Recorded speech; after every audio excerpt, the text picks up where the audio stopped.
Members of the court, everything I've said has been the truth.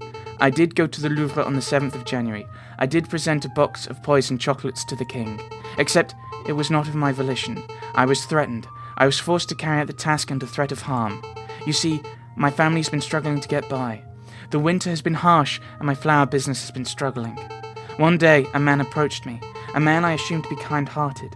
This man offered me 200 francs to get us through the cold. But I could not afford to repay the debt. When I attempted to bargain with the man, he offered me a deal. Assist him with murder, and he would drop all debts. Refuse, and he would ruin me and my parents. I obliged, because the alternative meant death for those I love. Name of the man who did this is Judge Thingy. Is Judge Romulus. Ha! What a creative story. This is obviously a last-minute desperate attempt at passing the buck. The sheer laziness of this girl to accuse a man she's never met before. She's blatantly floundering. Indeed, I've heard dozens of these self-pitying yarns during my time as a prosecutor. Although, admittedly, this is the first time I've seen a witness directly accuse a judge. Quite a brazen gambit. But in any case, these sorts of stories never turn out to be true. They're always proven to be fabrications born of desperation. I've never been more honest, monsieur. Listen, Mademoiselle Cine, I would like to believe your story, but accusing a man, a judge no less, of conspiring to murder the king is a hugely serious accusation. Do you have any proof to support your story? Proof? You say the judge lent you money, then you both must have signed a contract where you made the transaction. The contract would suffice as proof. The contracts were all verbal. He said the money was a gift at first, and only later said that I had to repay him. How convenient. Of course, this supposed contract doesn't exist. The Mademoiselle has no proof because her story is a blatant lie. Falcon, you have to do something. Do you have anything to link Judge Romulus to Mademoiselle Cine? A link? Of course. Members of the court, I know for certain that the Mademoiselle's story is true. I can say with certainty that Judge Romulus has made contact with Mademoiselle Cine in the past. I know this because at this moment I'm holding a peek. Oh my goodness. Oh, that links him directly to the crime scene. That is the receipt. I think you should take a look at this, Severin. Me? You're not trusted in the judge's hands? What? What is that? What does that piece of paper say? This is a receipt for a box of chocolates from Lander Hagelschlag's Chocolate Emporium on the 6th of January, made out to a man named Romulus. The writing upon the receipt is clear. A man named Romulus bought chocolates on the day before the murder. These chocolates happen to have been of the same brand and flavour as the ones that were used in the royal assassination attempt. By itself, this evidence would not be definitive. It would only suggest the judge had something of a sweet tooth. But taken in conjunction with the Mademoiselle's updated testimony, that would imply the judge was directly involved in the assassination attempt. Judge Romulus, do you have anything to say of this? Yes. That receipt's not mine. I haven't set foot in a chocolate shop in years. You cannot be serious. The receipt is indisputable proof of your purchase. Indisputable? Watch me dispute it. What you have there is a scrap of paper with the word Romulus scrawled on it. Is it a forgery? Are there simply two men named Romulus living in Paris? I don't have a clue. What I do know is you have nothing to prove that I was the one who signed the receipt. This is absurd. Do you want me to dig up court documents with your signature so we can undertake a handwriting analysis? That wouldn't be possible. I believe His Honor uses a rubber stamp for signing off on official documents. That would be correct. Well, it's no matter. I don't need the judge's signature. I already have in my possession proof the signature on the receipt belongs to Judge Romulus. Is this one? I must be the fountain pen. Oh, but first things first. I believe you dropped your pen, Your Honor. Oh, yes, that's mine. Thanks, I've been looking for that everywhere. I thought as much. Mesdames and Messieurs, last night I was assaulted outside Salpêtrière Hospital. I did not see the assailant's face, but I did accidentally grab something from their garments as I was thrown into the Seine. Oh, so that's why you smell of fish. I wanted to say something, but I thought it'd be rude. This fountain pen is the very item that I grabbed. Did I say that pen was mine? On closer inspection, I see I must have been mistaken. Save it, Your Honor. I'm not here to press assault charges. What interests me most about this pen is the ink it contains. It is emerald green in colour. And as we know, only baddies write in green. Well, yes, but no. But more importantly, it's a rare and unusual choice of ink colour. I would venture that only a dozen people in all of Paris are arrogant enough to write in green. and I would venture that only one of those arrogant people is named Romulus.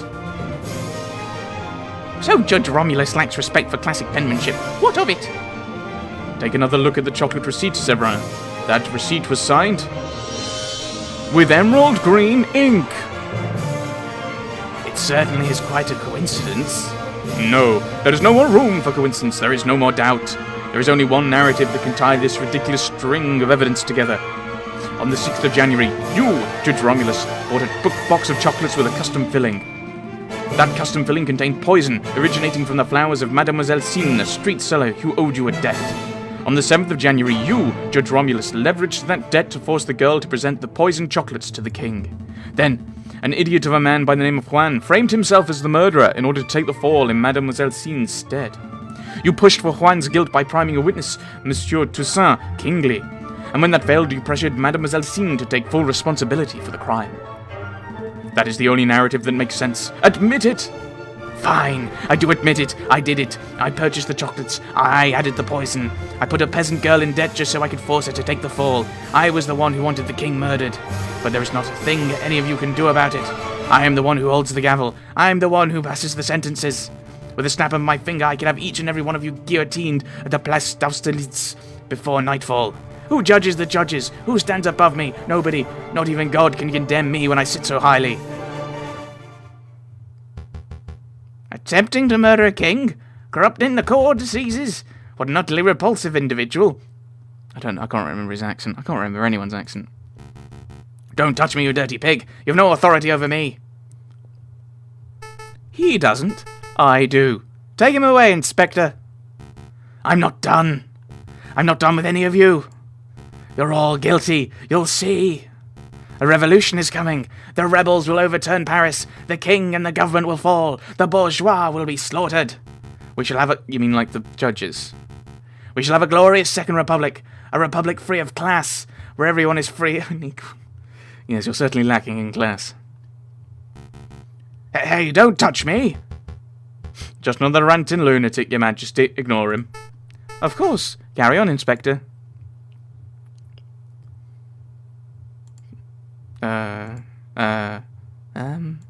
What? What happens now? I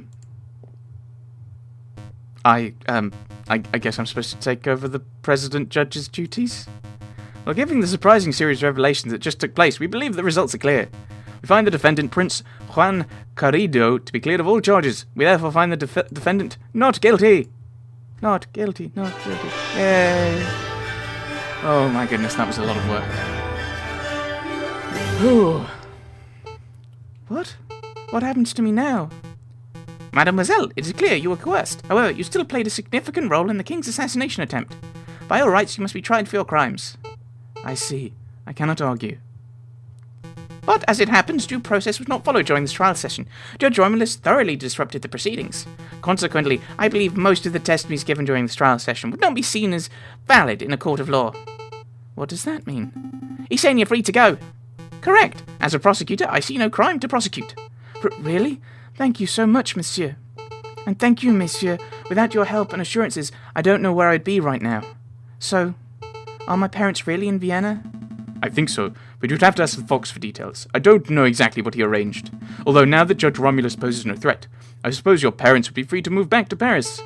Actually, I may follow them to Vienna. You need a holiday after all this drama? Well, yes, but also I want to get away from here before, before the fighting starts. You mean the revolution Judge Romulus mentioned? He doesn't seem mentally stable. Pay him no mind. It's not just him, monsieur.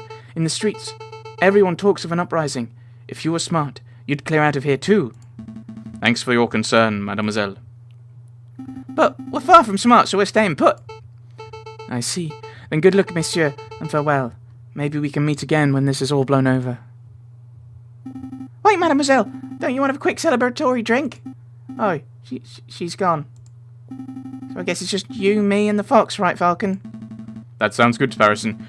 Take Prince Juan back to the Aviary office. I need to sort out some paperwork with Severin. Okie dokie. I suppose congratulations are in order. Uncovering the truth in the way you did it was quite a feat. Everything went far better than I could have hoped. I agree with that statement. considering how nothing it was to be him. It seemed to be him. But you surprised me at the end with that little lie of yours. Lie? This trial's testimonies are completely invalid. Oh dear. You and I both know that this trial has produced ample valid evidence for Mademoiselle Sean to be detained and tried. Even with the coercion accounted for, I bet you will still be found guilty of conspiracy or accessory to murder. So why are you holding back? 10, maybe even 5 years ago, I probably would have prosecuted Mademoiselle Sean. When I was fresh out of law school, I thought my role as a prosecutor was to condemn every potential criminal that came my way. I thought, if the guilty person ends up behind bars or on the hanging dock, then justice has been served. But as I gained experience, I started noticing the details. The details? The extenuating circumstances, the personal considerations, the gaps in the law where, even when due process is followed to the letter, good people are punished and wrongdoers walk free. I hated it, so I changed my role. I decided I should not strive to secure a guilty verdict, but ensure that justice is served. I could prosecute Mademoiselle Sean, and she would definitely be convicted, but that would not serve justice. You're a good lawyer. You're a good lawyer, Cocorico. Technically, he's a bad lawyer because he's not fighting for that prosecution, but he's in the sense of quality as a prosecutor. That's probably not a good prosecutor, but as a person, morally, justice, legality. I mean, what's the difference? There's a huge difference, and probably stop philosophizing. Let's just go. You? Well, you're not terrible, Falcon. It's the nicest thing anyone said to me. Am I talking about Sparrowson or are you talking about me myself? Who knows? I must congratulate you, Senor Falcon. What kind of accent was that? I must congratulate you, Senor Falcon, and Senor Sparrowson. Eh, what am I doing still using that old accent? I am, of course, meant congratulations, Monsieur Falcon and Monsieur Sparrowson. It's no big deal. We were just doing our jobs. No.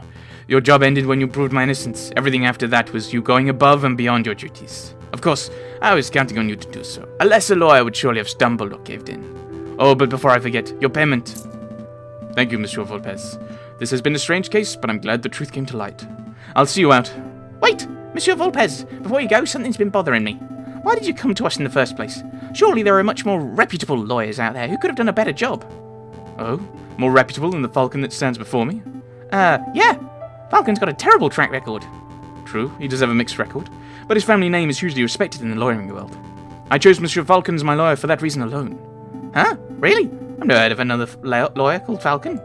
Let's not go down this road, Monsieur Volpez. I don't go by my old name for a reason. Dun dun dun! That is fair. We shouldn't be fixated on the past, should we? After all, it's already been and gone. Future is where our potential lies. It's what we should be paying attention to. A storm is approaching fast. You mean the revolution that crooked judge mentioned? Indeed. I dare say the wolf is right. A rebellion is coming, one way or the other. Listen, Monsieur Falcon. You'll probably have a surge of work over the coming days. If you want me to dig up the dirt on anyone, please feel free to drop by my office at any time. Dig up the dirt? I'm a private investigator. It's what I do. We'll bear it in mind. Thank you, Monsieur Volpez. Good day, Monsieur. I'm going to get a drink. Seriously, Falcon. What? I was just going to ask if you wanted a tea or coffee.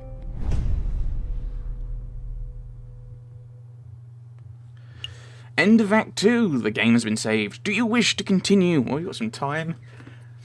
Let's faff about in Act 3. What could possibly go wrong? ... Everything. ... A lot. ... Yes. Do I remember the July Revolution? Yes, I've read Les Miserables. Or is that the June Rising? Of course, how could I ever forget? The chanting, the violence, the smell of gunpowder. The 3 glorious days. I know one of them's the July, and one of them's June.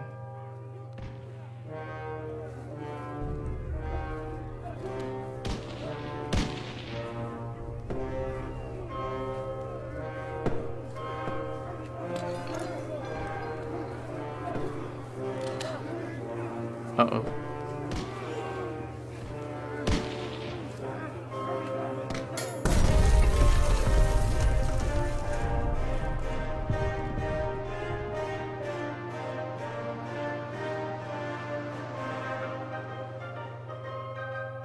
Act 3, The Sleeping City. I can't believe you're skipping work again. I swear, if I find that moping bird brain at Le Canard Joyeux. Ah, finally. Good morning, Falcon. Morning, Sput. No, wait, it's 2 in the afternoon. That means the official greeting is... Where have you been, lazy bones? It's far too early for this level of roasting. That's the Cabernet Sauvignon. No way! We've got important business to discuss, and I can't do that if you're half drunk. Mon Dieu, give me a break. I haven't had a good night's sleep since the trial. Something on your mind? Actually, yes. It was what that wolf judge said about a revolution. Pshaw! That guy was off his rocker. And besides, if we worry about every potential French Revolution, we'd never get any work done at all. Am I right? Insert obvious classic joke. Right, we were all caught up. Done. Right. Yeah, maybe you're right. Worrying doesn't do us any good. Good? What kind of word is that? Ugh. Tell me about this important business you wanted to discuss. Oh, yeah, the business. A letter! This one's from the Paris Police Department. Fancy wax seal and everything. That is indeed a fancy seal. Well, go ahead, Sparrowson. You may have the honours. All right. Monsieur Falcon, meet me on the rooftop cafe opposite the Place de la Bastille. I have a proposal. Regards, Inspector Valletti. That's it. How terse. And add to your evidence folder. A proposal from the inspector? Interesting. Do you have any idea what sort of proposal he has in mind? Not a clue. So, are we going to go meet and find out? Yes, we may as well. I don't know what sort of proposal the inspector has in mind, but we'd be foolish to reject it without even hearing him out. Grab your coat. All right, no dilly-dallying. I like it. Oh, but before I forget, I need to drop by the hospital at some point. What did you eat this time? No, it's not like that. Well, not entirely.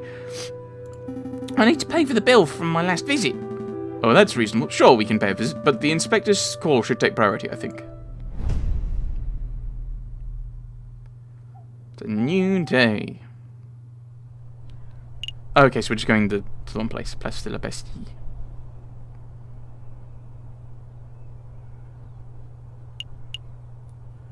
Place de la Bastille. So that's around here somewhere. But there's no thing for it. Interesting. Oh, it's over there? My geography based on Unity is completely wrong then. Brr. It's far too cold to be meeting on a rooftop cafe. Why couldn't the inspector have chosen a comfier location? Unless it's a different place. Like it's just called that rather than being near. Because I thought it would be near the Bastille. Who knows? Maybe the inspector likes the view because it reminds him of his days guarding the old Bastille under the Ancien Regime. Wait, you think the inspector worked here during the Ancien Regime? Do you think that's how he got his war wounds? It was a joke, Sparrowson. I'm pretty sure the inspector isn't that old. Well. Severin, what are you doing here? Settle down, JJ. Just like you, I was invited here by the inspector. I think he's turning into Sparrowson. I can't keep my accent straight.